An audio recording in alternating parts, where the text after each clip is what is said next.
The next thing that we're going to take a look at is your T-12 statements. What's the T-12? It's the trailing trend report. What's going on over the last 12 months?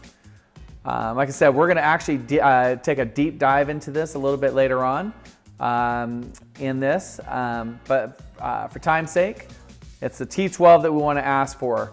We need to ask for the most current T-12 that they have. Sometimes you'll see brokers will give you T-12s from 3 months ago, 4 months ago. That really doesn't help us. We need to know what's going on today. And your lending broker, the reason that's important, your lending broker is going to ask for the most current 3 months. So we want to make sure that we get those for them. Like I said, we'll go over this in a little bit more detail on the next step.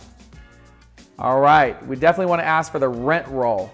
What's important about a rent roll, you can see right here, you got your unit type, the resident, name, what the market rent for is, what we're collecting right now, what they deposited, when their move date was, and then what their lease expiration is, and then balances here. We'll get into delinquencies later on as well, but this will show what kind of balances that our tenants have. All right, so one of the things we asked the broker, and mind you, we want to make sure that we're aware of their time. So after asking for the OM, the T-12s, and the rent roll, some of the questions we want to start asking them is about what the price per door is. Tyler talked a little bit about call to offers. Those are, we want to know what the price per door is so we know what our comps are in the area, what our competitors are selling it for, what we're acquiring it for.